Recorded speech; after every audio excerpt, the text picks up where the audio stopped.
लीलो junction में आपका स्वागत है और हम कर रहे हैं बीएनएसएस की सीरीज। बीएनएसएस की सीरीज करते करते पहुंच गए हैं चैप्टर 15 की तरफ। चैप्टर 15 जिसमें सेक्शंस आते हैं 210 से लेके 222 तक। बीएनएसएस है, इसको हम कंपेयर करते हैं सीआरपीसी से।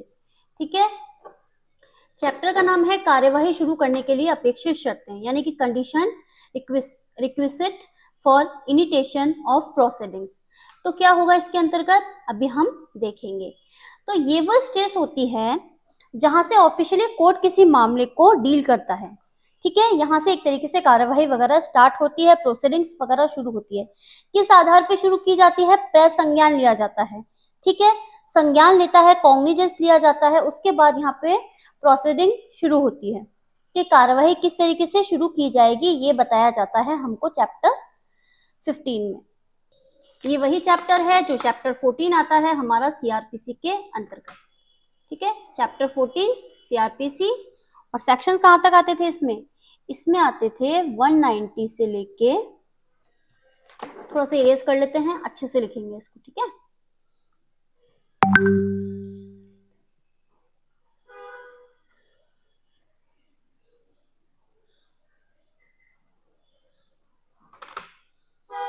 चैप्टर 14 190 से 199। चलिए देखते हैं क्या इस चैप्टर के अंदर। तो देखिए, जैसा कि हम क्या करते हैं, सबसे पहले इंडेक्स बना लेते हैं कि भाई ये चैप्टर जो है हमको क्या क्या चीजें बताने वाला है। तो सबसे पहले चैप्टर 15 है, 210 से लेके 222 तक इसमें सेक्शन है। कार्यवाही शुरू करने के लिए अपेक्षित शर्तें बता रखी है। इसका मतलब हो गया कि वो कौन सी शर्तें हैं जिसके आधार पर हम किसी भी कार्यवाही को स्टार्ट कर सकते हैं। तो सबसे पहला वाला आता है सेक्शन, जो आता है 210 यानी 210। क्या बोल रहा है? मजिस्ट्रेटों के द्वारा अपराधों का संज्ञान। ठीक है, कॉग्निजेंस लिया जा रहा है किसके द्वारा? मजिस्ट्रेट के द्वारा। किस चीज का? ऑफेंस का। सेकंड कह रहा है 211 अभियुक्त के आवेदन पर यानी एप्लीकेशन पर अंतरण यानी कि ट्रांसफर। 212 क्या बोल रहा है? मामले मजिस्ट्रेटों के हवाले करना। ठीक है, कौन कर रहा है हवाले? मामले किए जा रहे हैं हवाले मजिस्ट्रेटों को। ठीक है, इसके बाद बात आती है 213। 213 क्या बोल रहा है? अपराधों का सेशन न्यायालय के द्वारा संज्ञान। कॉग्निजेंस कौन ले रहा है? सेशन कोर्ट ले रही है। इसके बाद अपर सेशन न्यायाधीशों के हवाले किए गए मामलों पर उनके द्वारा विचारण सेक्शन 214 में बताया गया है। 215 क्या बोल रहा है? लोक न्याय के विरुद्ध अपराधों के लिए और साक्ष्य में दिए दस्तावेजों से संबंधित अपराधों के लिए लोक सेवकों के विधिपूर्ण प्राधिकार के अवमान के अभियोजन। ठीक है, इसके बाद आता 216। 216 बात कर रहा है धमकी देने आदि की दशा में साक्षियों के लिए जो प्रोसीजर होगा वो बताया गया है। 217 बात कर रहा है राज्य के विरुद्ध अपराधों के लिए और ऐसे अपराध के लिए आपराधिक षड्यंत्र का जो अभियोजन वगैरह होगा वो आएगा इसके अंतर्गत। ठीक है, इसके बाद हम बात करेंगे आगे वाले पॉइंट की। 218 बोल रहा है न्यायाधीशों और लोक सेवकों का अभियोजन। 219 क्या बोल रहा है? विवाह के विरुद्ध अपराधों के लिए अभियोजन। 220 बोल रहा है भारतीय दंड संहिता नहीं आएगा, यहाँ पे आएगा भारतीय न्याय संहिता। भारतीय न्याय संहिता यानी कि बीएनएस का जो सेक्शन 85 है उसके अधीन अपराधों का अभियोजन। फिर आता है अपराधों का संज्ञान 221 के अंदर। फिर इसके बाद 222 आता है मानहानि के लिए अभियोजन। ठीक है, इनको अभी हम डिटेल में देखेंगे आगे।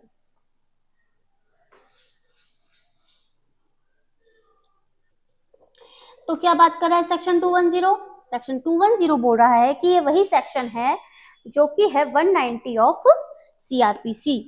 ठीक है, सेक्शन 190 ऑफ सीआरपीसी, इसके अंदर आता है मजिस्ट्रेटों के द्वारा अपराधों का संज्ञान यानी कि कॉग्निजेंस। कैसे होगा? इसके अंतर्गत हमको दिए गए हैं 2 पॉइंट। सबसे पहले क्या बोल रहा है, इस चैप्टर के अकॉर्डिंग कोई फर्स्ट क्लास मजिस्ट्रेट या फिर किसी स्पेशल एम्पावर्ड मजिस्ट्रेट, वो कौन सा होगा? Second class magistrate. इसको कैसे एम्पावर्ड किया जाता है?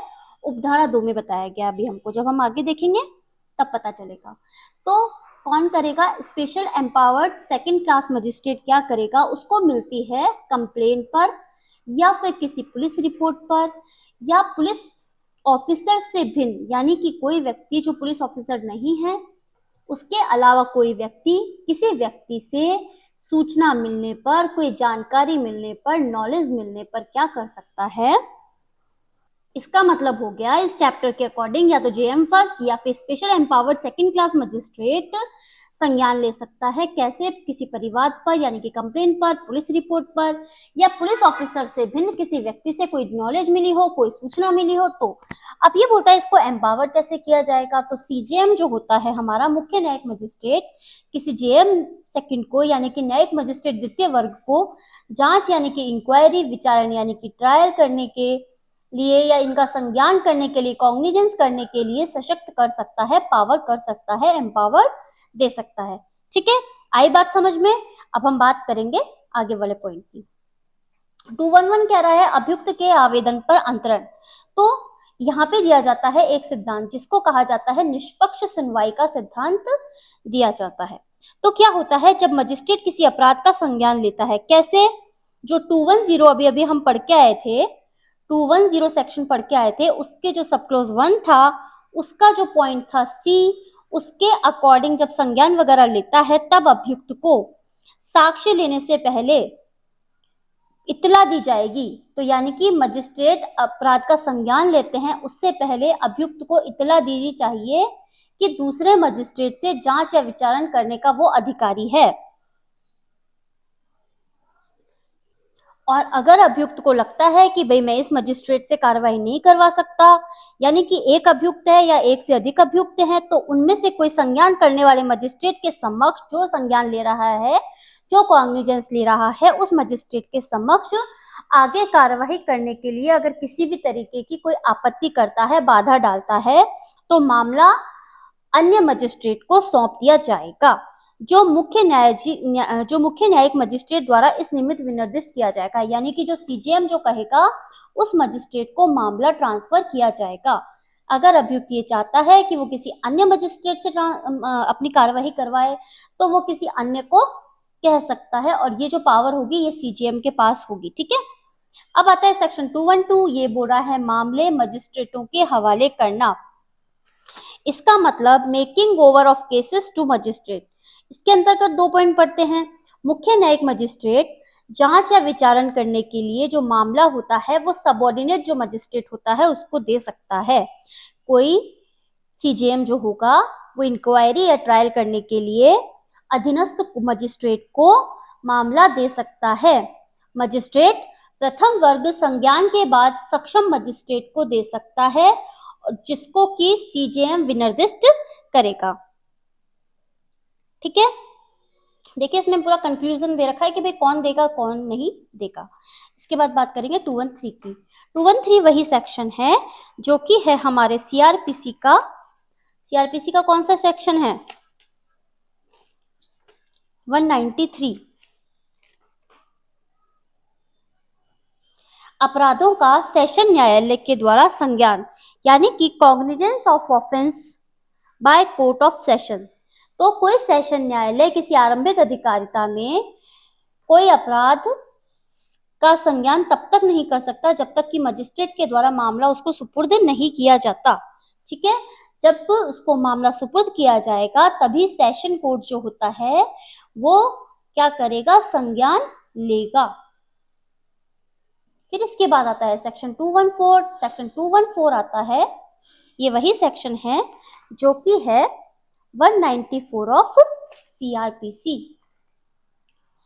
अपर सेशन न्यायाधीशों को हवाले किए गए मामलों पर उनके द्वारा विचारण। ठीक है, तो जिन्हें विचारण के लिए उस खंड का सेशन न्यायालय साधारण या विशेष आदेश के द्वारा उसके हवाले करता है या फिर हाई कोर्ट विशेष आदेश के द्वारा उसे निर्देश देता है तो वो उनको ट्रांसफर कर सकता है।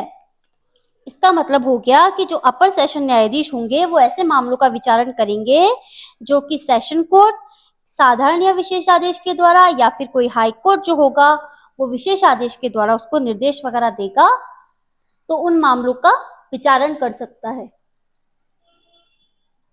अब आता है सेक्शन 215। 215 क्या बोल रहा है, लोक न्याय के विरुद्ध अपराधों के लिए और साक्ष्य में दिए दस्तावेजों से संबंधित अपराधों के लिए लोक सेवकों के विधिपूर्ण प्राधिकार के अवमान के लिए अभियोजन। ठीक है, तो इसमें बेसिकली क्या है इसके कंटेंट में कि सबसे पहले बोल रहा है कि इसके लिए हमको होनी चाहिए बीएनएस की जानकारी, क्योंकि इसको जो पढ़ेंगे वो हम बीएनएस से कनेक्ट करते हुए ही पढ़ेंगे। तो कोई कोड क्या करता है, बीएनएस के जो सेक्शन होते हैं 206 से लेके 223 तक, ठीक है, 223 तक,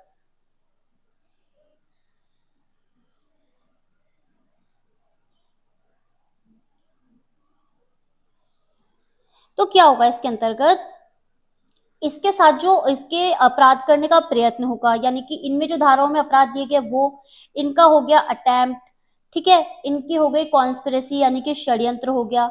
अगर इनसे संबंधित कोई अपराध किया गया है तो संज्ञान संबंध लोक सेवक के या उसके तौर पर उसके कोई अधीनस्थ अधिकारी है तो उसके द्वारा प्राधिकृत परिवाद पर किया जाएगा। तो यहाँ पे बेसिकली क्या कहा जा रहा है कि इसके अंतर्गत जो होगा वो परिवाद पर होगा, परिवाद पर होगा, अन्यथा नहीं होगा, अदरवाइज नहीं होगा। ठीक है, फिर इसके बाद जो आगे आ रहा है, इसके बाद बोल रहा है कि भाई सेकंड पॉइंट देखिए इसका, भारतीय न्याय संहिता की निम्नलिखित धाराओं अर्थात 229 से लेके 220, 233, 236, 237, 242, 248, ये जो सारी धाराएं हैं इनमें जो कोई अपराध का या अपराध के बारे में कहा गया किसी न्यायालय की कार्यवाही के संबंध में, यानी कि अपराध और कार्यवाही के संबंध में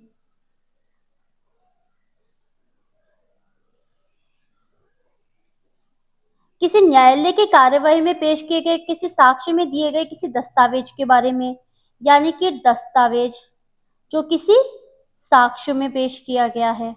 देखिए कीवर्ड निकालने पड़ेंगे, आपको ऐसे नहीं लगना पड़ेगा कि इतना सारा है तो हम कैसे छोड़ के जाएं, इसीलिए मैं इनका पूरा चार्ट बना के नहीं लेके आई कि एक बार मैं आपको बताऊंगी कि आप लोगों को कैसे देखना है इसको।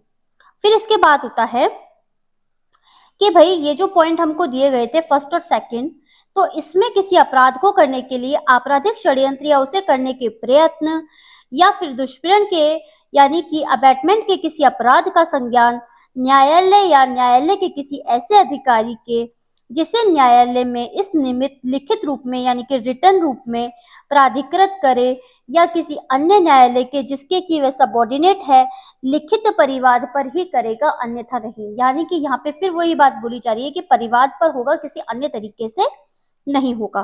फिर बोल रहा है कि जहां किसी लोक सेवक के द्वारा यानी कि पब्लिक सर्वेंट के द्वारा या किसी अन्य लोक सेवक के द्वारा जो कि पॉइंट 1 के क पॉइंट के अधीन ऐसा करने के लिए ऑथराइज्ड है यानी कि प्राधिकृत है, कोई परिवाद किया गया है यानी कि कंप्लेन की गई है, वहां ऐसा अधिकारी जो प्रशासनिक तौर पर यानी कि एडमिनिस्ट्रेटिव रूप से अधीनस्थ है यानी कि सबऑर्डिनेट है, उस परिवाद को वापस लेने का ऑर्डर दे सकेगा और ऐसे ऑर्डर की प्रति न्यायालय यानी कि कोर्ट को भेज देगा और न्यायालय के द्वारा उसकी प्राप्ति पर उस परिवाद के संबंध में कोई भी आगे प्रोसीडिंग वगैरह जो होगी प्रोसीडिंग वो नहीं की जाएगी। ठीक है, फिर इसके बाद आ रहा है न्यायालय कौन होता है, तो न्यायालय में आ रहा है सिविल कोर्ट, रेवेन्यू कोर्ट या फिर क्रिमिनल कोर्ट और उसके अंतर्गत सेंट्रल या जो स्टेट गवर्नमेंट होती है उसके द्वारा कोई ट्रिब्यूनल वगैरह जो होते हैं उनको भी कहा गया। तो क्या क्या लिखेंगे हम इसके अंतर्गत, कोर्ट कौन सी होती है, सिविल, फिर इसके बाद रेवेन्यू, इसके बाद आती है हमारी क्रिमिनल और फिर इसके साथ साथ आते हैं कोर्ट ट्रिब्यूनल जो किसके द्वारा होंगे, या तो सेंट्रल गवर्नमेंट के द्वारा या स्टेट गवर्नमेंट के द्वारा। ठीक है, स्टेट गवर्नमेंट के द्वारा बनाए हुए। फिर इसके बाद आता है कि भाई कोई न्यायालय उस न्यायालय के जिसमें ऐसे पहले से ही न्यायालय की कोई अपील वगैरह की गई है, यहाँ पे कोई साधारणतः रूप से अपील वगैरह की जाती है तो उसको अधीनस्थ समझा जाएगा और ऐसा सिविल न्यायालय जिसकी डिक्रियों को साधारणतः कोई अपील नहीं होती उसको मामूली आरंभिक सिविल अधिकारिता वाले प्रधान न्यायालय के अधीनस्थ समझा जाएगा। ठीक है, ये एक जनरल बात है, कोई दिक्कत नहीं है। अब आ जाते हैं हम हमारे नेक्स्ट पॉइंट पर 216 बोल रहा है धमकी देने आदि की दशा में साक्ष्यों के लिए प्रक्रिया, procedure for witness in case of threatening etc. तो इसके अंतर्गत क्या होगा कि भाई 194 का एक आता है, 195 का आता है क पॉइंट, वो ऐसा का ऐसा सेक्शन है सीआरपीसी का, 195 ए सीआरपीसी। ये बोल रहा है कि साक्षी या अन्य व्यक्ति भारतीय न्याय संहिता 2023 की धारा 232 के दिन अपराध के संबंध में परिवाद फाइल कर सकता है। ठीक है, जनरल बात है, कोई दिक्कत नहीं। अब 232 क्या है, ये आपका है होमवर्क। ठीक है, और बीएनएस हमने कंप्लीट कर लिया यूट्यूब पे, तो आप ये नहीं कहेंगे कि मैम हमको तो बीएनएस का कुछ पता ही नहीं है, तो आप जाएंगे बीएनएस को देखेंगे। जिन लोगों ने वीडियो देख ली अच्छी बात है, और जिन्होंने नहीं देखे हैं वो जाके भी देख सकते हैं। ठीक है, अब आता है 217। 217 क्या बोल रहा है, राज्य के विरुद्ध अपराधों के लिए और ऐसे अपराध करने के लिए आपराधिक षड्यंत्र के लिए अभियोजन। तो कोई कोर्ट क्या करेगा, जो हमारी बीएनएस होती है उसका जो चैप्टर 7 होता है, उसके जो सेक्शंस होते हैं 196 हो गया, 299 हो गया, 353 हो गया, इसका जो सब क्लोज 1 हो गया, उसके अधीन दंडनीय अपराध का और ऐसे अपराध करने का जो दुष्प्रेरण होता है, यानी कि अबैटमेंट जो होता है, या फिर जो भारतीय दंड संहिता 2023 की धारा, देखिए यहाँ पे क्या है, टाइपिंग मिस्टेक है, यहाँ पे भारतीय दंड, क्योंकि अभी तक क्या है, हम आईपीसी को भूले नहीं है, इतने टाइम से पढ़ रहे हैं ना, इसलिए हम आईपीसी को भूले नहीं है। तो भारतीय न्याय संहिता की जो धारा होती है 47, वो भी इसमें इंक्लूड की जाएगी। तो इसके अंतर्गत क्या होगा कि इसके जो किसी अपराध का जो दुष्प्रेरण वगैरह होगा, संज्ञान जो होगा इसका सेंट्रल गवर्नमेंट या स्टेट गवर्नमेंट की, स्टेट जो गवर्नमेंट होता है उसकी ही मंजूरी से ऐसा किया जाएगा, अन्यथा नहीं किया जाएगा। फिर बोल रहा है कि कोई कोर्ट बीएनएस के सेक्शन 61 के क्लॉज 2 के आपराधिक षड्यंत्र या किसी ऐसे अपराध का जो मृत्यु यानी कि डेथ, आजीवन कारावास यानी कि लाइफ इम्प्रिजमेंट, या फिर 2 वर्ष या उससे अधिक अवधि के कारावास से दंडनीय हो, संज्ञान जो होगा वो स्टेट गवर्नमेंट के द्वारा या जिला मजिस्ट्रेट की लिखित सहमति से ही करेगा, अन्यथा नहीं करेगा। फिर आएगा इसका नेक्स्ट पॉइंट। इसका नेक्स्ट पॉइंट हमको बोल रहा है कि केंद्र सरकार या राज्य सरकार मंजूरी देने से पहले, राज्य सरकार या जिला मजिस्ट्रेट के अधीन सम्मति देने से पहले पुलिस अधिकारी जो निरीक्षक की पंक्ति से नीचे का नहीं है, प्रारंभिक अन्वेषण का आदेश दे सकता है, यानी कि उसको प्रिलिमिनरी इन्वेस्टिगेशन करने के लिए कह सकता है। 4 नंबर के पॉइंट में कहा गया ये, ठीक है ना। फिर इसके बाद बोल रहा है, और उस दशा में ऐसे पुलिस अधिकारी की वे शक्तियां होगी जो कहां पे दी गई है, 174 के क्लॉज 3 में दी गई है। ठीक है, अब 174(3) क्या है ये आप देखेंगे, क्योंकि अब तक हम कंटिन्यू में बीएनएसएस की सीरीज कर रहे हैं, तो जिन्होंने पुराने लेक्चर्स को नहीं देखा है वो जाके देख सकते हैं। अब इसके बाद आता है 218। क्या बात कर रहा है, न्यायाधीशों और लोक सेवकों का अभियोजन। तो इसके अंतर्गत क्या होगा,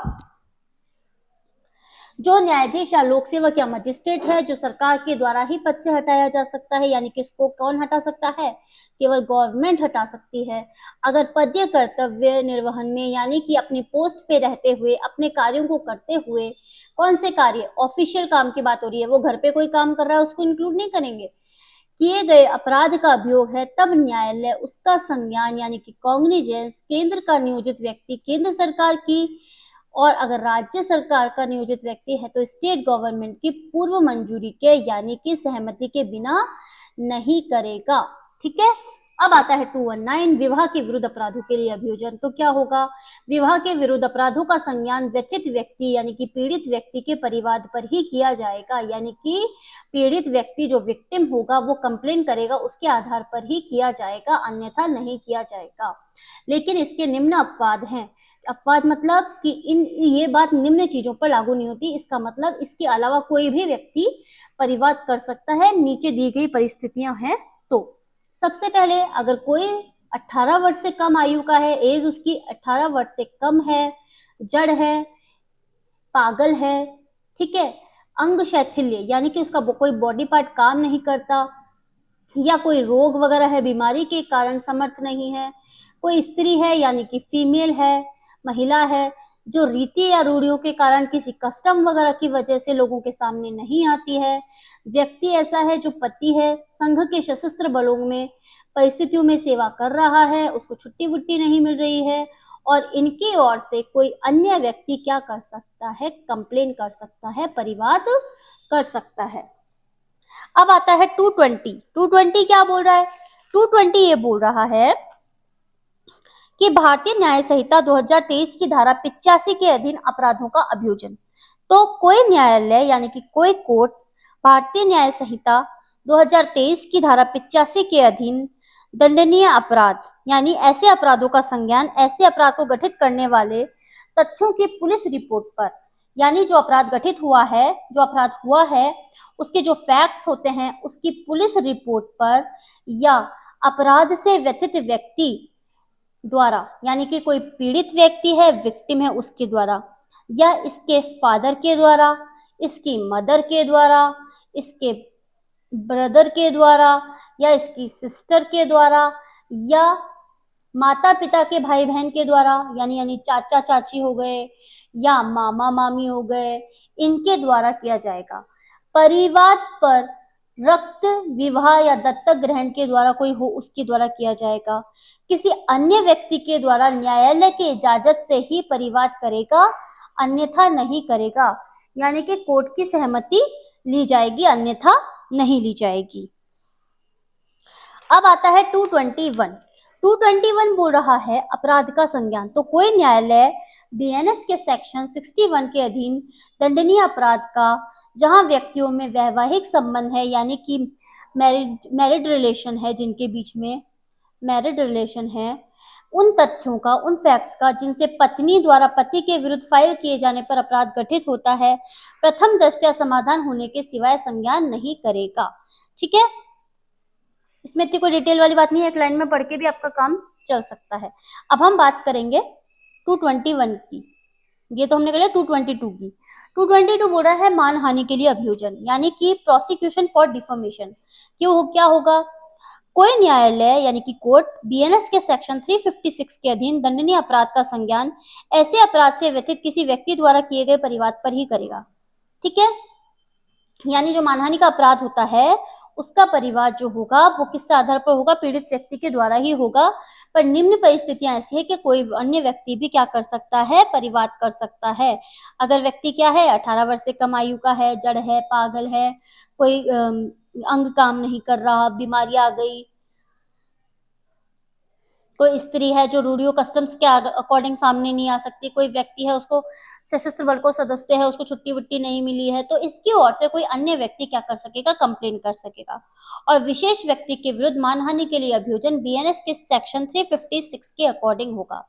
मानहानि का आरोप जिस पर लगाया गया है वह अपराध के समय भारत से उपराष्ट्रपति, राष्ट्रपति वगैरह होगा, या फिर कोई राज्यपाल होगा, गवर्नर वगैरह होगा, तो केंद्र का कोई मंत्री होगा, या कोई लोक सेवक था।